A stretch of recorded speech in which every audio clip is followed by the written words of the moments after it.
Excellencies, ladies and gentlemen, it's an honor and privilege to address you all at this important 5th United Nations Conference on Least Developed Countries in this beautiful, brotherly state of Qatar. Indeed, we must ensure that the use of this opportunity to truly reflect and act together on these policies and strategies that can accelerate sustainable development in places where international assistance is needed the most, and to tap the full potential of the least developed countries so that we pave the way for progress and prosperity of our people going forward. I thank the UN and all its agencies and the State of Qatar for joining forces to deliver this crucial timely global discussion on what must now be a call to action to achieve tangible results in delivering sustainable development in the least developed countries. Accordingly, in this age of global independence and common challenges and opportunities, we cannot and must not leave anyone behind if we are serious about the sustainable development and progress of most vulnerable people in the world today. There is abundant untapped potential in the least developed countries like Somalia, but the challenge remains turning this into progress and prosperity for the people who are among the poorest in the world is standing tall. Excellencies, ladies and gentlemen, historical and modern challenges for development in Somalia, while having a great potential and prospects for development, one of the reasons Somalia has struggled with sustainable development is legacy of a prolonged conflict and political instability in the past. We are now successfully addressing both through dialogue and ongoing inclusive state-building process. We are also collectively and successfully fighting the last remaining pocket of international terrorism in Somalia and in the region, in partnership with our people and international partners as well. However, our challenges have been compounded by the impact of climate change, which is exacerbating drought and food insecurity. This requires urgent and better coordinated global response to mitigate and adapt to in order to ensure lives and livelihoods of the most vulnerable in our country is protected.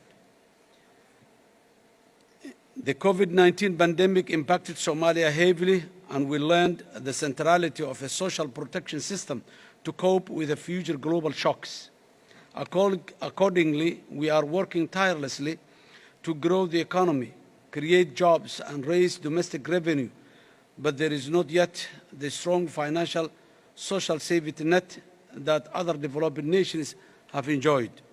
However, there was and is a strong sense of community, resilience, and burden sharing like in most of other least developed countries that helped us cope with the COVID-19 pandemic. This sense of community must be recognized as a strength and acknowledged in the design of all international development projects through prioritizing local needs, expertise, and job creation as emphasized in Somalia's National Development Plan. Indeed, this is the most effective way to ensure developmental impact and strengthen the social protection in the most vulnerable communities across the least developed countries. Social protection does not and should not mean handouts. It is about creating opportunities for self-respect, dignity, and sufficiency which build on the existing communal resources and resilience. In Somalia, we are determined to make the leap from simple potential to prosperity in a manner that benefits our people and play to our national strengths.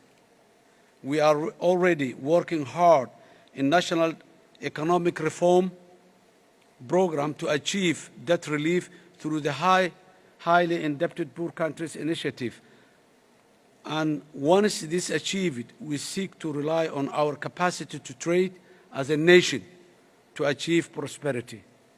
Somalia is a resourceful, rich nation with one of the longest coastlines in the world, fertile and arable land for agriculture and livestock, as well as a strong tradition of trade, in all goods and services across the region and the world.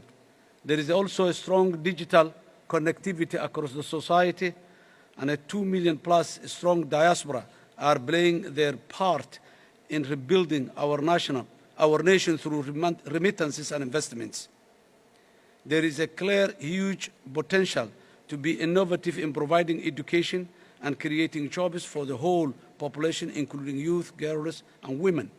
If we can harness the potential of our country and the entrepreneurial spirit of our people while continuing to increase domestic revenue mobilization, public financial management reform, and good governance.